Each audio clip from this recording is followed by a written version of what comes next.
But no matter what kind of music you listen to, here's something else to hear. Please consider getting vaccinated. Talk to your pharmacist today about Comirnaty, COVID-19 vaccine mRNA. This message brought to you by BioNTech and Pfizer. Hope y'all can see the TV too. In my kitchen, I wanted to say, Because I'm going to be reading one of these books. So I got a Then we're going to look up something, on YouTube. Okay? The pro I hired on Half provided an online. Like I'm going to turn up the lights right now.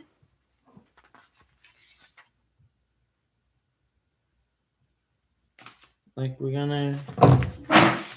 I'm gonna use this TV, like, okay. So the show will start the profiles. We're gonna look about world leaders, okay?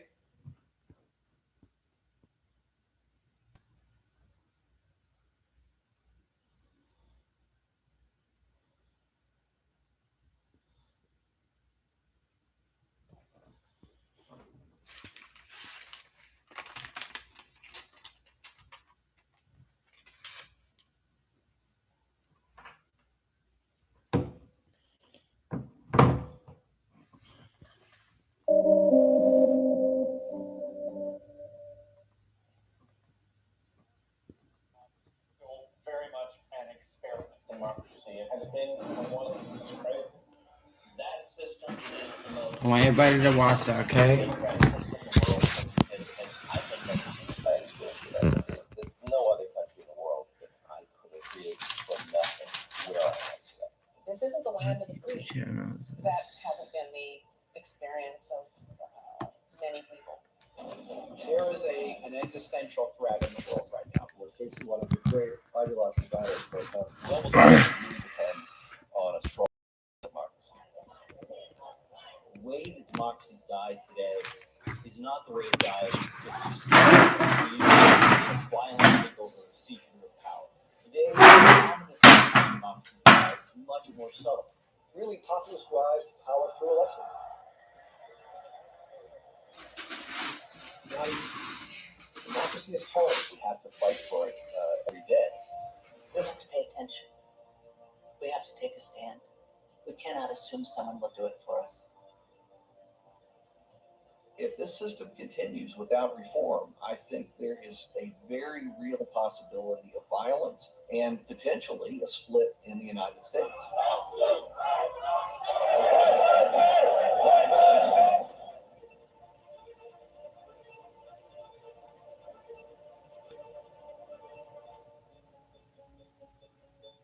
The United States of America is governed by one of the world's oldest functioning democracies. But it's certainly not the only nation on the planet where citizens are able to actively decide who controls power and how policy is crafted. Around the world, democracy has many faces, and it's not a one-size-fits-all system, but it's all interconnected. In other words, if one nation's democracy fails, the ripple effect may have lasting consequences for everyone. If the people in the world can't prioritize personal liberty, what's the alternative for future generations? Democracy can work in any country. What's required for democracy is that people long for the rights that they deserve. Democracy can emerge anywhere. That doesn't mean that it's got an equal shot everywhere. There have been attempts to export American democracy, but in the end, democracy is ruled by the people. The American system ultimately was crafted and designed for this country. In terms of human freedom could apply elsewhere in the world. I don't think you can simply lift this system and expect it to work everywhere in the world. Democracies, like any other state system of government, are not invincible. Throughout history, they have appeared and disappeared all around the globe. The Roman Republic is one example. More recently, Uganda, Venezuela, and Ghana's attempts at democracy were foiled under authoritarian regimes. Democracies can collapse slowly and they can collapse quickly.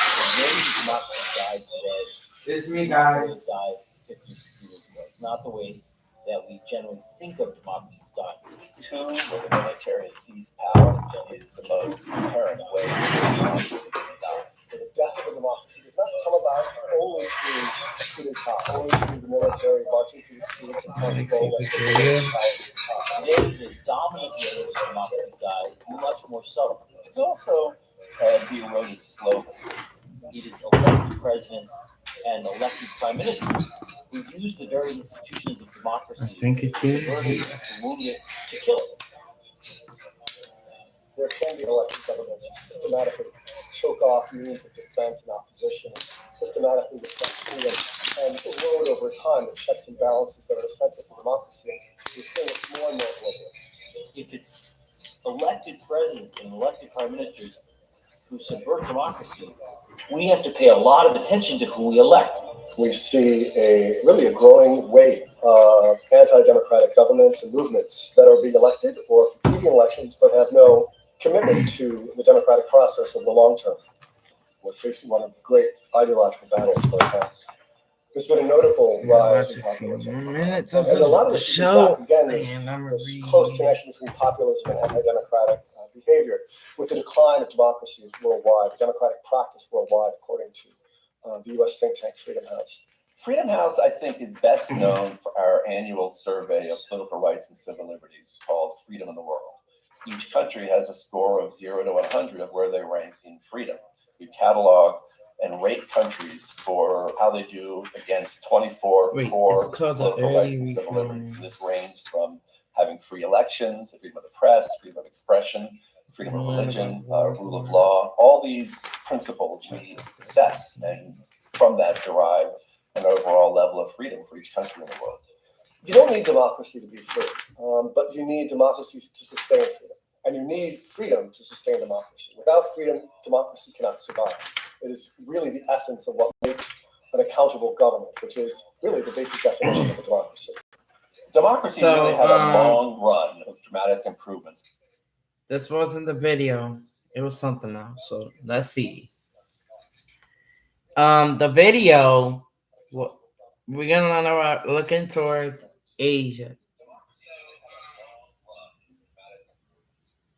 This wasn't the video. It was something else. So let's see. Looking towards Asia. Need to know. Looking toward Asia.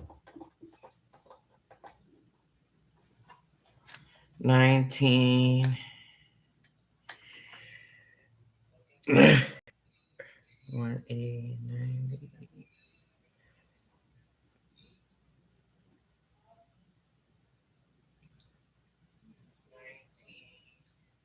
This is the video.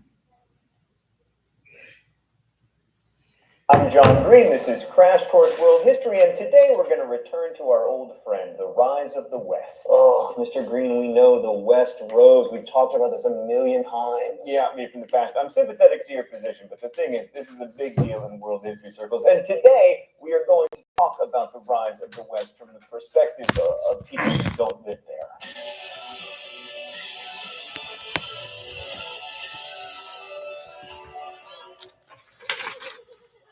So today we're going to look at how some people who experienced the rise of the West firsthand responded to it. We're going to focus on East Asia and also the Middle East, which is also Asia. Anyway, both of these communities dealt with European imperialism in the 19th and early 20th centuries. So just a quick note here. European imperialism affected millions of people, including agricultural and industrial workers, very few of whom left records of their experience. So we end up relying on the words of people who wrote things down in lectures. Now, many of those people were European, but in this case, most of what we'll be examining today is covered by a fascinating book by Pankaj Mishra called The Ruins of Empire, The Revolt Against the West and the Remaking of Asia. Mishra's book draws heavily from the perspectives of three Asian thinkers, and I will remind you, mispronouncing things is my thing. Dukes and Middle Easterner Sayyid Jamal ad-Din al-Afghani, Leng Chi-kao from China, and Rabindranath Tagore from India. Through their eyes, we can see that Asians did recognize the coming dominance of Europe, but they also developed ideas about imperialism that provided a counterweight to Western dominance and gave them a way of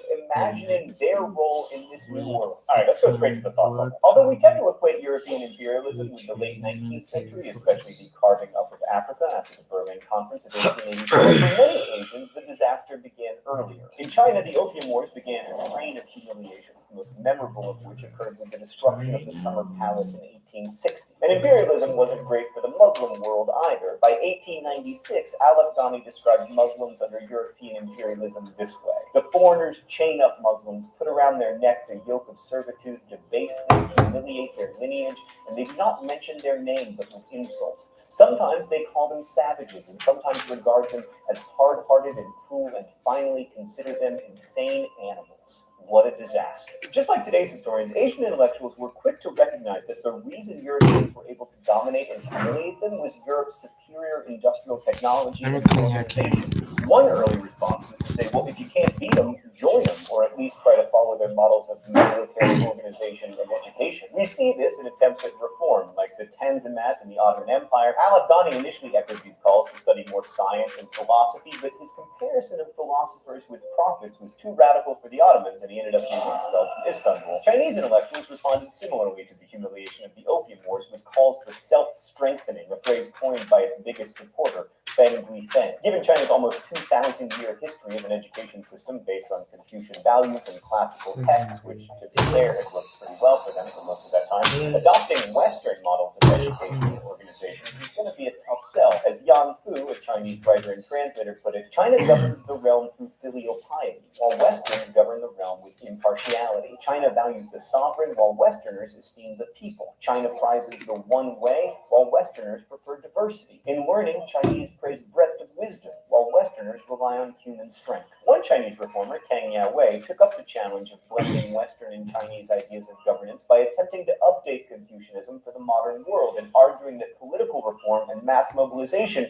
were central concerns for Confucius himself. Thanks, Thought Bubble. So all of that gets to a big question. Imperialism was a disaster for a lot of people. But there were things about what the West was doing to control much of the world that were obviously working. So the question for people outside the West became, what, if anything, do we take from this and try to borrow and integrate into our own communities? Well, in addition to education and military reforms, many Asian intellectuals felt that Europe's strength was rooted in its political organization into nation-states. That sounds a lot like today's historians and also economists. Everyone's crazy about nation-states, except the Mongols. And you know what? I stand with the Mongols on that. I think empire is underrated. I would make an excellent emperor, for instance. You know what they call me, Stan? Genghis John. Anybody? Yeah?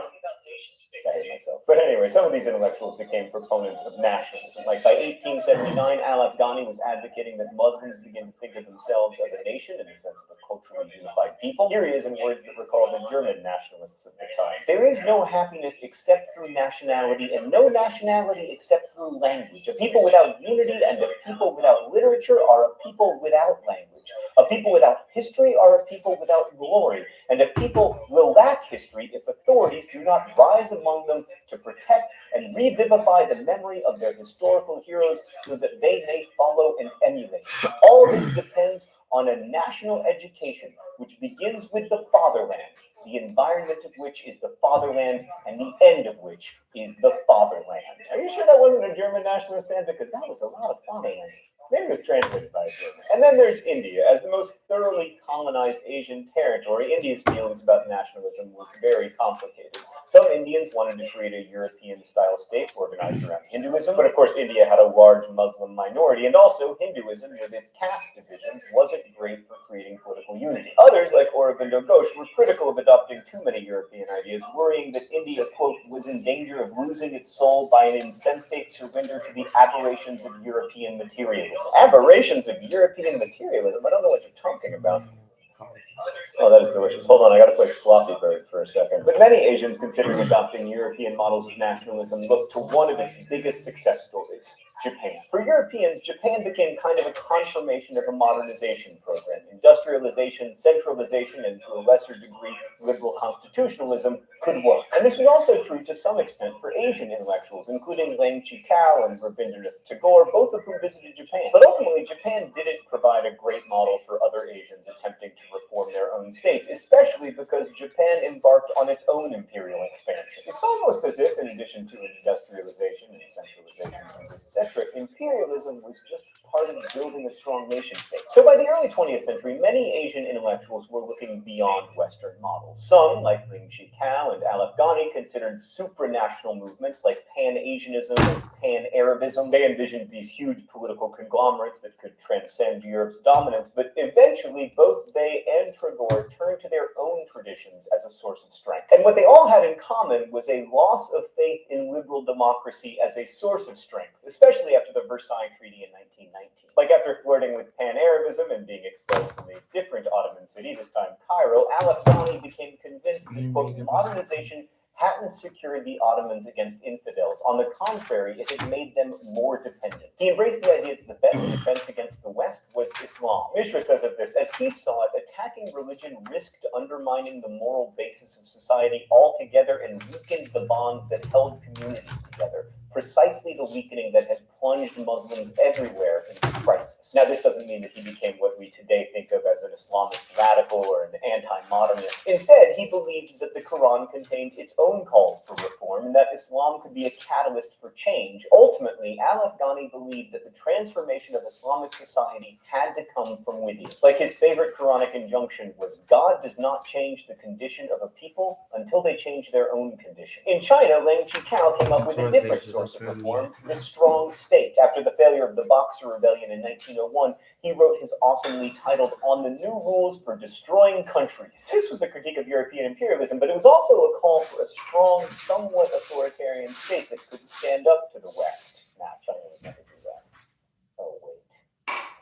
They did! Eventually, he came to the conclusion that the Chinese people must now accept authoritarian rule. They cannot enjoy freedom. Well, that's pretty extreme. Oh, it's time for the open letter. But first, let's see what's in the globe today. Oh, look, it's some underappreciated authoritarian rulers. An open letter to authoritarianism. Dear authoritarianism, listen, I am all for democracy, but the tyranny of the majority is no joke. And there have been many times when democratically elected governments were less pluralistic than authoritarian ones. Not only that, if you can keep corruption out of it, there is an astonishing efficiency to doing it your way. Like, who's going to make this decision? Oh, I know, the Queen. It's always the Queen. No need for exploratory committees or different houses of Congress. The Queen can do it. Maybe I'm just a little frustrated with congressional gridlock authoritarianism, but I kind of think you're underrated. Best wishes, John. P.S. Just want to confirm that I'm not advocating for authoritarian rule in the United States. So Lang also visited the United States, which made him more convinced that liberal democracies did not provide an answer, especially because they discriminated so much against Asians. And then World War I and the insane map-drawing spree of the Treaty of Versailles just further confirmed all of it. I mean, despite the lofty rhetoric of Woodrow Wilson's 14 points and the League of Nations and everything, the result of the war looked suspiciously like the pre-war imperialism that many Asians believed was the cause of the war in the first place. But perhaps no one was more skeptical of the if you can't fight them, emulate them strategy. I'm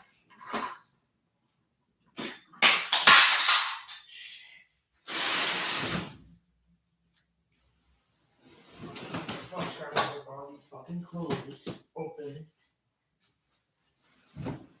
Nobody gives a fuck about it.